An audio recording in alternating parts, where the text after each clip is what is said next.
수원 등비수열입니다. 등비수열의 정의부터 살펴보시면 첫 번째 항부터 차례로 일정한 수를 곱하여서 만든 수열을 바로 등비수열이라고 합니다. 이때 곱하는 일정한 수를 공비라고 합니다. 이것을 일반항으로 표현해 본다면 AN은 A 곱하기 아래 n-1 제곱으로 표현할 수 있겠고요. 여기도 마찬가지로 초항은 A로 표현하기도 하지만 A1이라고 표기하기도 합니다. 또는 이것을 AN은 P 곱하기 Q의 n제곱으로서 그냥 n끼리 일치시키는 경우가 있습니다. 자, 그래서 편한 대로 우리가 적용해 주면 되는데요. 사실은 왼쪽의 표현을 더 많이 쓰기는 합니다. 자, 예제를 보시면 제 3항이 마이너스 24고요. 제 6항이 192일 때 등비수열 일반항 AN을 구하여라 이렇게 나와 있습니다. 자, 그러면 우리가 등차 수열과 비슷한 개념으로서 공비를 빠르게 찾아줄 수 있는데 어떻게 찾아줄 수 있느냐? 우선 3항이라는 것은 공비가 몇 번 곱해진 거죠? 2번 곱해졌겠죠? 여섯 번째 항은요. 공비가 5번 곱해졌을 겁니다. 그렇기 때문에 이 둘의 차이는 공비가 3번 곱한 것만큼 차이가 납니다. 그래서 192를 마이너스 24로 나눠주게 된다면 마이너스 8이 나오게 됩니다. 그래서 아래값은 마이너스 2가 나오게 되죠. 자, 그렇게 되면 우리가 세 번째 항이 마이너스 24라고 했으니까 첫 번째 항에다가 아래 제곱인 4를 곱해주면 나오는 것이라서 초항은 마이너스 6이라는 것을 알 수 있습니다. 그래서 일반항으로 적어주게 되면 AN은 마이너스 6에 곱하기 공비가 마이너스 2, n-1 이렇게 적어줄 수 있고요. 이것을 조금 바꿔주게 된다면 3 곱하기 마이너스 2의 n제곱으로 바꿔줄 수도 있겠죠. 왜냐하면 마이너스 6이 마이너스 2 곱하기 3이니까 마이너스 2끼리 지수법칙을 통해서 n-1을 n으로 줄여준 거죠. 네, 그래서 어떤 것이 편하냐는 사실 크게 관련은 없습니다. 자, 그 다음에 여기도 마찬가지로 등차 중항이 있었다면 이번에는 등비 중항이 있습니다. 세수 A, B, C가 순서대로 등비 수열을 이룰 때 B를 A와 C의 등비 중항이라고 하고요. 거기에 관련되어 있는 개념은 B를 제곱했을 때 A 곱하기 C와 같다입니다. 그 이유는 R만큼 나눴을 거고 R만큼 곱했을 때 나온 것이니까 둘을 곱해준다면 역수끼리 곱해지는 거라서 사라지잖아요. 그래서 가운데 걸 제곱해주면 바로 A와 C의 값의 곱이 나온다라는 겁니다. 자, 그러면 밑에 예제를 보시면 세수 A, 4, B는 등비 수열을 이루고 A, 5, B는 등차 수열을 이룬다고 되어 있습니다. 그래서 등비 중항과 등차 중항이 혼합된 문제입니다. 자, 앞에 거 먼저 보시면 등비 수열이라고 했으니까요. A와 B를 곱하면 가운데 수를 제곱한 16이 나오게 되고요. 그 다음에 등차 중항 안 까먹으셨죠?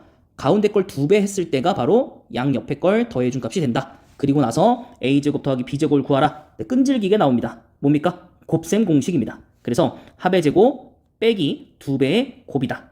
그래서 정답이 얼마다? 68이다. 이렇게 손쉽게 가지고 오는 거지. 아직도 이렇게 곱셈 공식을 쓰고 있으면 안 됩니다. 네. 자, 그 다음은 등비수열의 합으로 넘어가 보도록 하겠습니다. 첫 번째 항이 A, 공비가 R인 등비수열의 첫 번째 항부터 제 n번째까지의 합을 바로 SN이라고 합니다. 여기도 두 가지로 나눠지게 되는데요. 공비가 1이 아닐 때와 1일 때로 나눠지게 됩니다. 자, 1이 아닐 때가 가장 보편적인 상황이겠죠. 그래서 R이 1이 아닐 때는 SN은 1-R 분의 A의 1-R의 n제곱이다. 또는 S의 R-1 분의 A의 R제곱 마이너스 1 이렇게 적혀 있는데 이것은 공비가 바로 1보다 클 때와 1보다 작을 때의 차이점입니다. 그 이유는 분모를 음수로 만들지 않기 위함입니다. 그래서 우리도 상황에 따라서 바꿔서 항상 적용해 주시는 게 제일 좋습니다. 공식이니까. 그리고 R이 만약에 1이라면 SN은 N에 A를 곱해주게 되는 거죠. 왜냐하면 모든 수가 똑같으니까요, 수열이. 네, 그래서 밑에 예제 보시면 등비수열 AN에 대하여 두 번째 항이 6이고 다섯 번째 항이 162일 때 첫 번째 항부터 제 n번째 항까지 합을 SN이라고 한다면 이라고 되어 있기 때문에 우선적으로 공비를 빨리 구하셔야 됩니다. 그래서 공비가 3개 차이 나겠죠? 그래서 나눠주게 되신다면 27 정도 나오게 되겠죠? 그래서 R은 3이 됩니다. 그러면 1보다 큰 상황이므로 R-1 분의 초항을 구해야 되죠? 초항은 여기서 3을 나눠줘야 되는 거니까 초항은 2고 거기에 3에 몇 번째 항? n번째까지니까 n제곱 마이너스 1 이렇게 하는 게 바로 SN이고요. 정리해 주시면 3n제곱 마이너스 1이 바로 일반항이 됩니다. 자, 이번에는요. 우리가 등차 수열에서 SN을 가지고 일반항인 AN을 구하는 과정을 배웠습니다. 등비 수열도 똑같이 적용이 됩니다. 자, 이때 등비 수열의 합 SN은요. 보통 A의 R의 n제곱 곱하기 플러스 B 이런 형식으로 나타나져 있는데 이때 A와 B의 합이 0이 된다면 첫 번째부터 바로 등비 수열을 이루게 됩니다. 하지만 합산값이 0이 되지 않는다면 두 번째 항부터 등비 수열을 이루게 된다. 요 개념이 있는 겁니다. 그래서 바로 예제를 한번 들어가 보시면 A자리와 B자리의 합이 0이 됩니다. 그럼 여기는 첫 번째 항부터 성립을 할 겁니다. 근데 우선은 개념적으로 Sn과 Sn-1을 구해서 빼야 됩니다. 그래서 등차수열보다는 좀 쉽습니다. 빼게 되면 AN이 나오게 될 건데 우선 마이너스 10끼리는 빠질 건데요. 여기는 이제 지수법칙을 좀 적용해서 빼야 됩니다. 우선은 9의 n제곱이고 9의 n-1제곱이니까 9의 n제곱을요 9 곱하기 9의 n-1로 쪼갭니다. 그렇게 해서 계산을 적용해 주셔야 됩니다. 그래서 80 곱하기 9의 n-1제곱으로 계산이 됩니다. 자, 이때 AN에 1을 집어넣게 된다면 80이 나오고요. S1에다가 1을 집어넣게 돼도 80이 나오기 때문에 방금 구했던 일반항 AN은 80 곱하기 9의 n-1이 될 텐데 이때 n값은 1부터 성립을 한다라는 겁니다. 조금 다시 이쁘게 적어주면 80 곱하기라고 이렇게 정리가 낫겠죠? 물론 곱하기로 표현해도 되겠지만 자, 두 번째 항으로 넘어가 보도록 하겠습니다. 자, 이것은 성질에 대한 거니까 빠르게 해결하고 넘어갈 수 있습니다. 이 수열이 SN인데 첫째 항부터 등비 수열을 이루기 위한 정수 K값을 구하라고 나와 있잖아요. 그래서 앞과 뒤를 더했을 때 0이 나오면 되는 겁니다. 그래서 K값은 마이너스 3이다. 이렇게 간단하게 해결하고 넘어가는 문제였습니다. 이해되셨죠? 자, 그러면 이제 가장 골칫거리라고 아마 생각할 수 있을 겁니다. 여러분들 입장에서는 이제 원리합계라는 건데요. 이게 실제 은행에서도 쓰는 거니까 우리가 잘 알 필요는 좀 있습니다. 물론 네이버 들어가면 계산기로 다 해주겠지만 말이죠. 자, 우선 원리합계라는 건 뭐냐면 원금의 이자를 합한 금액을 원리합계라고 합니다. 원금을 A1이라고 했을 때 연이율을 R로 예금을 할 때 N년 후에 원리합계를 S라고 하면 적용하는 방식이 바로 두 가지입니다. 단리와 복리입니다. 자, 단리는 어떤 것이냐면 원금에 대해서만 이자를 더하여서 원리합계를 계산하는 거고요. 복리는요, 원금의 이자를 포함한 금액을 다시 원금으로 보고 이것을 이자로 계산해 주는 겁니다. 그래서 계산하는 방법이 다릅니다. 원금에다가요, 원금이 이자만큼을 그 연차수만큼을 곱해줘서 더하는 거고, 복리는요, 원금에다가 곱해줄 건데 그 원금만큼에다가 어떤 걸 할 거냐면 이유를 붙였는데 그것을 계속 제곱으로 붙여주는 겁니다. 자, 이게 잘 이해가 안 되실 겁니다. 이게 어떤 거냐면 100원 있습니다. 1000원이라고 할까요? 1000원에다가 내가 10%를 붙일 겁니다. 그러면 100원이 플러스가 되겠죠? 그럼 다음날 110원이 됩니다. 이해됐나요? 자, 근데요, 그 다음 달이 되면 또 10%가 붙을 건데 그걸 1100원으로 놓고 이자를 붙이는 겁니다. 그럼 이자가 110원이 붙겠죠? 그러면 1210원이 되는 겁니다. 단리라는 건 어떤 거냐면 1000원을 넣었어요. 10%가 붙어요. 그러면 원래 금액이 있었을 건데 내가 두 달을 기다린다고 한다면, 그러니까 첫 번째 달은 똑같겠죠? 이것을 두 달치까지 모아서 돈을 받는다고 하면 얘는 지금 원금에 이자를 붙인 걸 다시 원금으로 생각하고 이자를 붙일 동안 얘는 그냥 그대로인 거예요. 그래서 얘는 그냥 1200원이 붙는 거예요. 그러면 10원의 차이가 생기게 되겠죠? 근데 이게 개월수가 길어지거나 연수가 길어지거나 혹은 초기에 넣었던 금액이 커지면 당연히 이자가 어마무시하게 달라지는 겁니다. 이게 바로 단리와 복리의 차이입니다. 자, 그래서 이것을 가지고 어떤 것을 문제를 풀게 되냐면 복리로서의 개념으로 문제를 풀게 됩니다. 왜냐하면 이게 등비수열의 합과 비슷해지거든요. 자, 그래서 초기에 연 이유를 R로 두고요. 1년마다의 복리로 일정한 금액 A1씩 넣었을 때 N년 동안 적립을 할 겁니다. 그래서 N년 말에 적립금의 원리 합계를 S라고 했을 때 두 가지 방법이 있습니다. 기수불, 기말불. 그냥 어려운 말로써 이렇게 되어 있는 거고요. 실제로 우리가 표현하는 건 연초에 적립을 해서 연말에 받는 거를 기수불이라고 하고요. 기말불이라는 건 매년 말에 적립해서 말에 받는 겁니다. 되셨죠? 자, 그럼 어떤 게 다른지 한번 확인해 보도록 하겠습니다. 자, 첫 번째 것부터 확인해 보시면 연초에 넣을 거예요.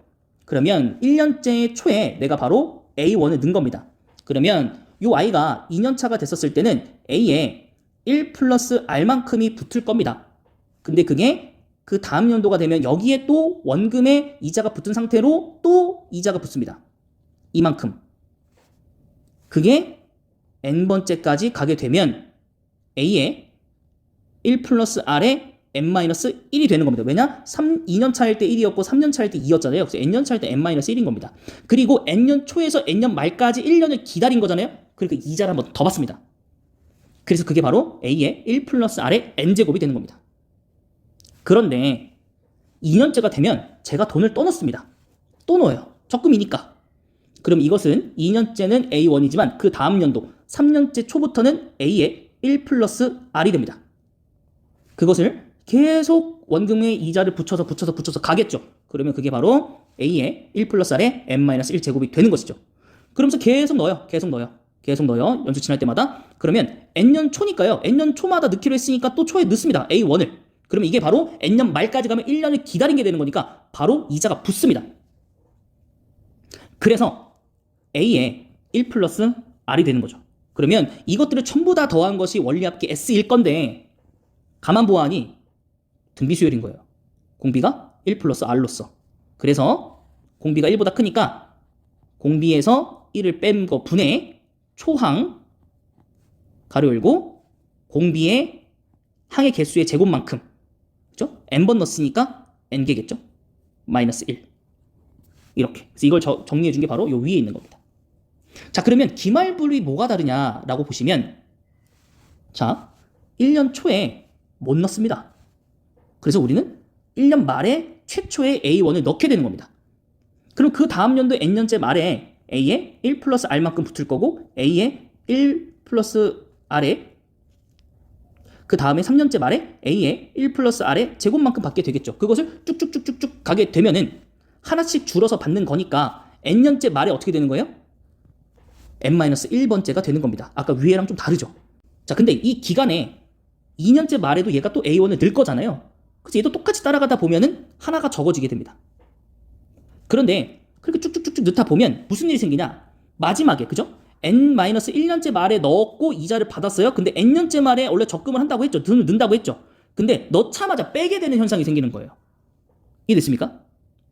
N년째 말에 무조건 넣어야 돼. 근데 N년째 말에 찾아야 돼. 그러니까 A1을 넣는 거죠. 그러니까 이게 공식적인 거예요. 넣어야 돼. 근데 그 년째 말에 바로 받는 거야. 이런 느낌이에요. 자, 그래서 얘가 초항은 A로 바뀌고요. 마지막 항은 A의 1 플러스 R의 N-1번째가 되는 겁니다. 자, 그러면 이것을 원리합계 S로 보면 똑같이 등비수열은 적용이 되고요. 공비도 똑같습니다. 그래서 식을 적어주게 되면 분모는 똑같은데 초항이 A고요. 그 다음에 공비는 동일합니다. 그리고 항의 개수도 똑같죠. N번째를 넣는 거니까. 이렇게. 정리하게 되면 위에 나와 있는 것이죠. 그래서 비교해 본다면 초항만 달라질 뿐이다. 초항만. 이해됐죠? 근데 그 초항이 달라지는 이유가 뭐냐? 바로 초에 넣어서 한 번을 기다릴 수 있는 여유가 있느냐? 그렇지 않느냐의 차이. 이것만 잘 구별하시면 됩니다. 이해되셨죠? 이게 또 이렇게 낼 수도 있어요. 초에 넣을 건데 초에 찾는다라고 문제가 나올 수도 있어요. 여긴 지금 말에 찾는다고 나와 있죠? 초에 찾는다고 할 수 있어요. 그럼 초에서 초를 넣으면 이게 되는 거고요. 초에다 넣었는데 말로 찾을 거야 라고 하면 이게 1로 가는 거예요.